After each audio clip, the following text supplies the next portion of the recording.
Hey, I'm Billy Stokes. This is my journey of building our business, but without compromising the relationships with people I love. Follow along while I document my growth. This is all BS.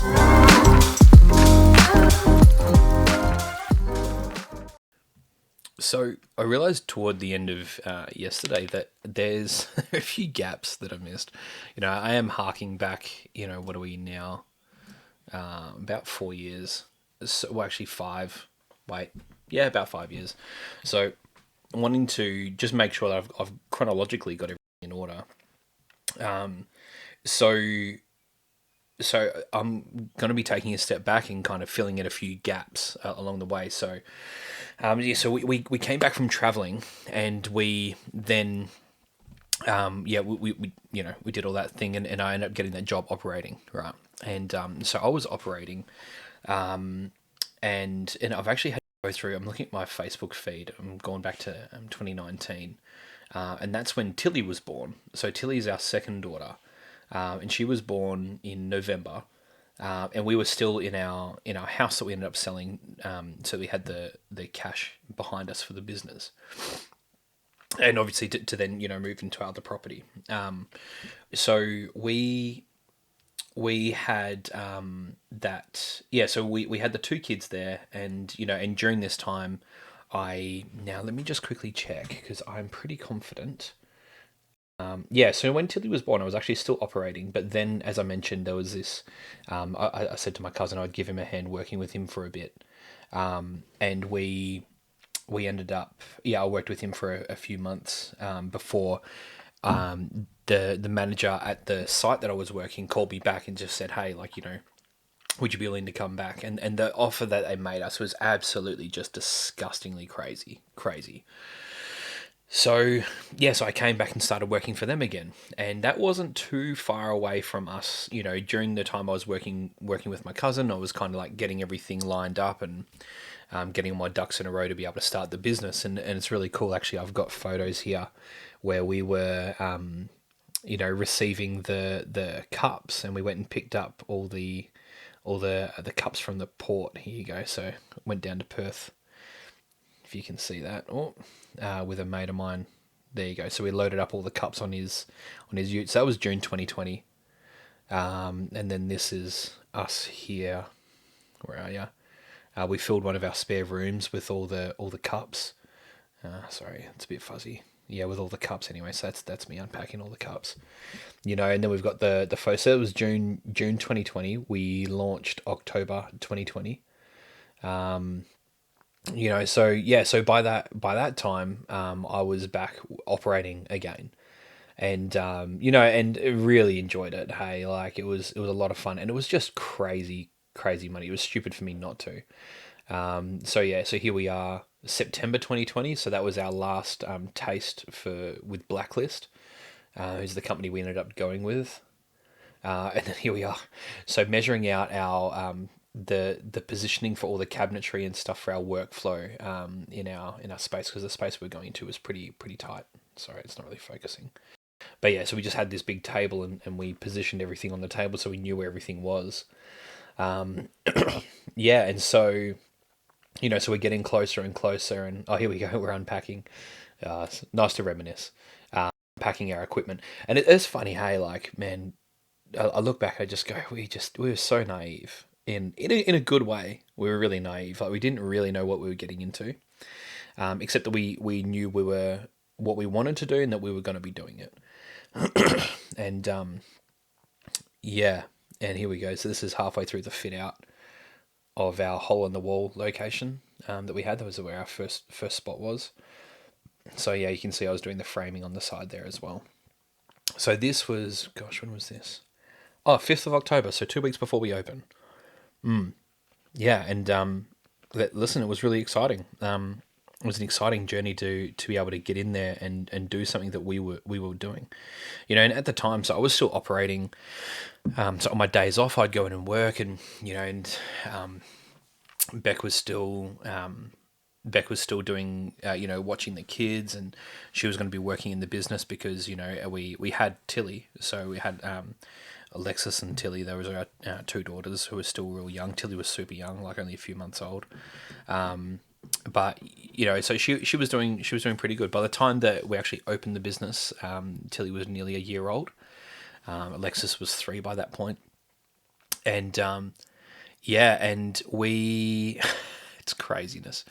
We decided, actually, I'm pretty sure the property sold toward the end of that year, and we ended up moving in with. Okay, so we're still at our house there. Yeah, so we sold toward the end of that year because it was around January that we moved into. Oh, here we go. Here's a video. Okay, 22nd of December 2020. So only 2 months after we started the business, we moved into a friend's house. There you go. That was my birthday, which is end of December. We moved into our friend's house while we were looking for another house to buy. So we were just, he didn't have anyone in there. And so we were just, doing him a bit of a favor in the sense that we would look after the house. And, and obviously they had some cash from that while we found a house we wanted to buy. And, yeah. And so, so here we are. We're at this point where I was still operating. There's a spanner in the works coming. I was still operating. We had 2 young bubs. We just sold the house. Then we were moving, so we decided to we sold up and moved everything into this friend of ours' place, and then I think it was about March, if I remember correctly, maybe February, March, where we found the place that we're in now, and it's funny. I was talking to Beck. I said to her earlier today that it's funny doing this process, going through and recording all these stories. Is that and the thing is, I look back and I think, man, there's no way. Like it's crazy. It's stupid what we did. And I remember there being times where we would say to ourselves, "Oh, we're going to look back and think it's stupid. Like I can't believe we did that." And not everyone, but a lot of people I speak with, they've gone through moments like that where you're just like, God, what were you doing? And it's just, not to say that it wasn't stressful. It was bloody stressful, like. And it is what it is. You just get it done. You've got this vision, you got this thing, and and you don't know what's going to be around the corner, and you just get it done. And no doubt there's going to be other times later in the future where we have moments where we're like, God, how the hell did we do that? And I don't think this is going to be the only time. Not to say it'll be a self-fulfilling prophecy, but I have no doubt we've got a bit of a propensity to bite off more than we can chew. And I think with respect to understanding our propensity for risk is that we're more conscious of that, and so we bite things off that just a little bit more, not so much that we choke on it, So yeah. So anyway, here's the clincher though. Here's the stitch up. So I was operating this loader, and it was crazy. And again, I look at the time, I was like, what the hell am I going to do? But I look back now and it was exactly what we needed to do, or is that exactly what needed to happen? But it was the whole, I remember a lot of, and not to say that this is what everybody should do. It's certainly not, but I know I do really well when my back's against the wall. It makes shit happen. And not to say that's necessarily a good approach, but I'm just conscious of how I operate. And there's this, I guess, philosophy that I kind of like, where it's like, you burn the ships. If you actually want to commit, and don't give yourself a plan B. Commit wholeheartedly. I remember reading about this guy. It's a brand everybody knows. It's a really big clothing brand, worth $1 billion or something in the States now. And he used to work for PwC, or one of the big 4 accounting firms. And he had 2 or 3 goes at starting this clothing brand, and he couldn't get the traction. And then what ended up happening was he decided to quit his PwC job, which was multi 6 figures, and went all in on this brand. And risky, super risky. And he got rid of the safety net, right? And in doing so, the brand took off. And what I've realized nowadays is that, the safety net that people say that they want is actually a risk. Not always. All right, hear me out. Not always. But if you want to make something happen, like, in my experience, I've seen the real safety net is people's innate ability to be able to see, have heightened awareness, see problems, and have that dogged, I will make this work mentality. And more often than not, that doesn't happen unless you need to. So, so putting yourself in a position where you have to perform, where your back is up against the wall, sometimes that is actually the safety net. And again, not to say that you make stupid decisions. Absolutely not. Like it's still that's still built on the premise that you have to make a good decision. But having a safety net to fall back on, it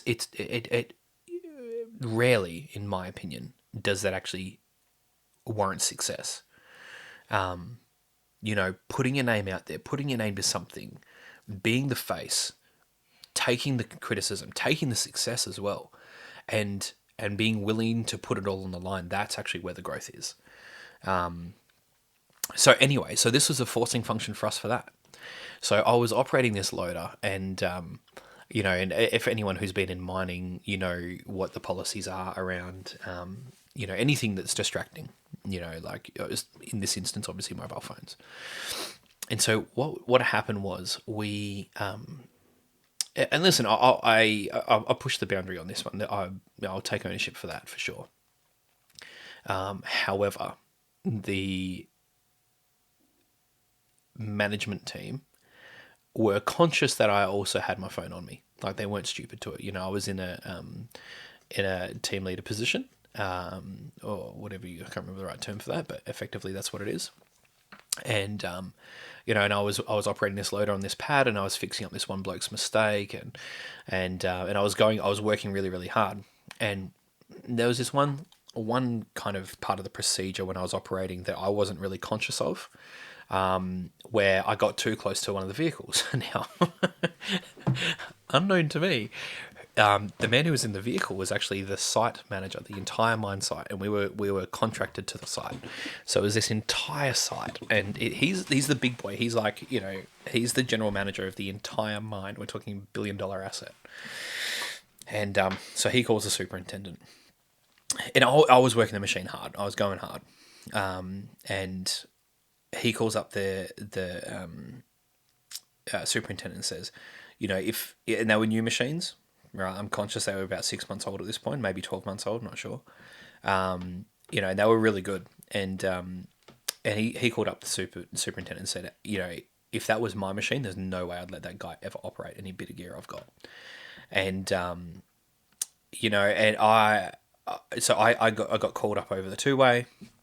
Hey Billy, come in, rah rah rah. Here's what's been said, and I was like, well, had this other operator not dropped the ball and actually done his job right, I wouldn't have had to come in there and work such a wild time frame. And I feel like for some part I was kind of justified in that, is that I was really having to pick up the slack, and I had to move, and because obviously we've got targets and all these sorts of things, and he was just like, hey, listen, we're going to have to just go through an investigation. I was like, yeah, no dramas. And anyway, what ended up happening was, part of that is that they review the cameras, and what had happened was I had loaded the crusher, parked up in the I was getting into the loader, whatever. Anyway, I think I was getting in the loader or whatever, and I had my phone on me, and I know this because that they were calling me on my phone, right, I was trying to tee up an interview with one of the girls, because this is, at this point, we just started a week ago. So this is like end of October, right? We launched on the 18th, end of October. So we'd been trading for a week. And, and Beck was working there, and we had like a lady who would come look after the kids at home because we couldn't get them into daycare. And that was a crazy cost. It was like $850 or $900 a week or something crazy out of pocket. And there's no way we can claim that back. That's after the government rebates and stuff. So I was spending like a majority of my paycheck doing that, just to pay the kids, and then we would obviously, I would use the other half of our income, and we had the windfall from the property, and just to keep us afloat, so that we didn't have to draw any wage from the business. So Beck was working there full time, starting at 4 a.m, and then I'd go to work at 6. Well, I had to be on site by 6, and so the lady would come at about 5:30, and we should watch the kids until Beck got home about midday. And so we're about a week in, and he calls me and he's just like, hey mate, like you listen, we're gonna have to stand you down. I was like, oh okay, what happened? And he's like, oh, I want you to tell me, why you turned the camera up, because what I did was I jumped in. It was a 3-way camera, right? So I turned it up so that they couldn't see me on my phone, and they knew, right? everybody knew, and I was like, mate, like you knew, like what? Why are we having this conversation? And he's like, oh well, it's not really part of our policy and that sort of thing. I was yeah, you guys were calling me on my phone while I was operating that loader, like and and I was gutted, absolutely gutted, and that was it, game over. Took it with blood and alcohol. Made sure I was all good, and then yeah, and I didn't go back to operating after that. So here we are. We're a week in. We've just sold the house. We've just moved to a mate's temporary property. The business is operating. We've got 2 young kids. Don't have an income. And I was like, "You're kidding!" And it's just madness, hey. Like you just don't know. You just don't know what's coming.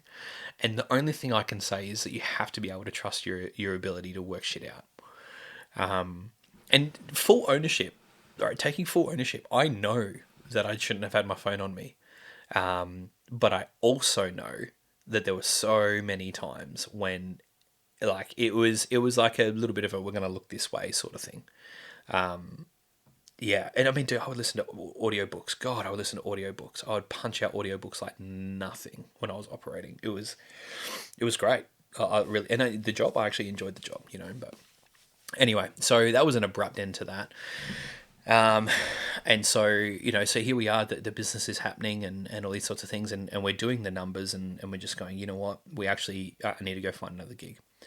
So didn't necessarily want to go back to construction or anything like that, because obviously you get a taste of what mining wages are like. And I remember someone saying, like a good salary is a drug, for sure. Yeah. Not to say that it is a drug, but what it gives you is this false, especially in this instance, what I just learned, like a false sense of security. Like one cock up. Maybe it's not a false sense of security, because it's a sense of security provided you actually play the game. Okay, it gives you a sense of security, provided you're doing playing the rules, and yeah. So, but it was stripped away like that, totally gone. And so that's where I was like, well, okay, here's this. What am I going to do next? And while the business was getting up and going, like we weren't anticipating drawing a wage from the business for quite some time, but in between the business and working full time, and there's obviously the daycare and these sorts of things, like, and childcare costs, and was that it's like, okay, like we absolutely, we're going to like all this money that we made with, like, we made a great profit from our property, but all this money we're going to make, we're going to lose it really, really quickly. And you don't want to bank on the profitability of the business in the first 12 months, so we were just like, all right, pack our shit and go. Sorry, when I say pack our shit and go, like get my shit together and actually go and find a gig. And ended up being that I was actually approached by one of the other contractors to the site that we were working at. And he said, hey, like, if you want a gig, come give us a hand, come work with us. And, and he saw how I was operating. And, I mean, yeah, that was interesting, because we didn't end up seeing eye to eye on a few things. But I, he needed some people, and I was in the free market. So, yeah, so I ended up working for him for a while. And, I think there was a lot. Truth be told, I needed work. That was the easiest in that I had. That was the first thing. The second thing was that I think there was a level of familiarity with, working the similar sites and all these sorts of things. Like I had a little bit of construction background, and he was in the trades as well. And so I think we both expected that it would be a bit of a better synergy than it was. Yeah, I thought it would be a bit different. Yeah, And in the end, we ended up parting ways after a few months. Maybe I can't actually don't recall.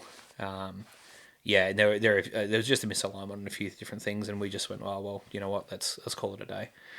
So yeah, so that was that, and then from that point on, oh that's right, and yeah, so by then, so I was working on the business and doing the weekends, and Beck was working in the business during the week, and then we very quickly very quickly hit our sales targets, our 12-month sales targets. We hit that in 3 months, and we were like, okay, like we're onto something here. So that kind of gave us the confidence to at least, step into the business, draw a minimal wage, just literally whatever we needed to cover costs, and yeah, and then start working on the business, which was really exciting.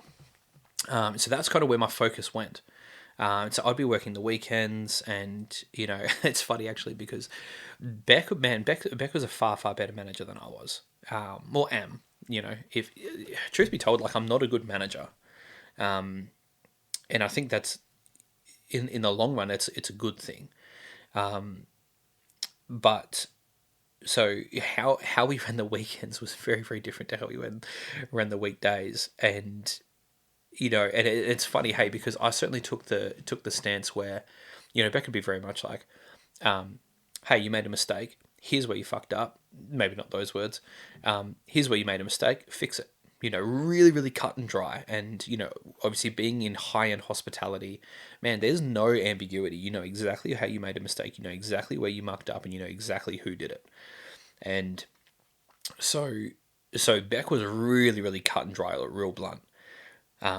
Whereas I was a bit more like, okay, like I want to understand, like, how did that happen? Like, rather than just like, whipping someone into line, going like, okay, like what's the problem here? What's the root cause, and kind of work off that. And what I know now is that there's a place for both.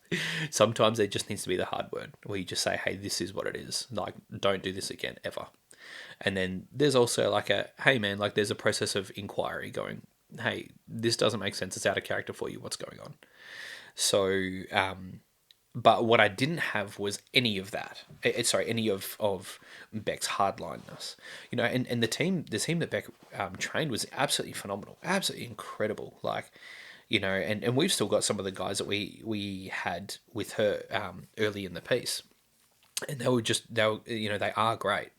And she set an incredible foundation from being so down the line, which I think that will set them on a good trajectory for probably the rest of their lives. So yeah, so that's whereas I came in, and I would hear from the team that, and this is again, inexperience. I'd hear from the team like, oh, Beck this and Beck that and Beck, and I'd be like, hey babe, like you gotta stop putting people offside and rah, and and we certainly weren't aligned in that sense. We were butting heads because I was saying like, hey, you got to be a bit more understanding. She's like, no, but rah. And I feel like we're both right. It's not I think the approach that we were taking at the time was very much like, it was me versus Beck, or Beck versus me, rather than me and Beck versus the problem. And the problem in this instance was divisive stuff.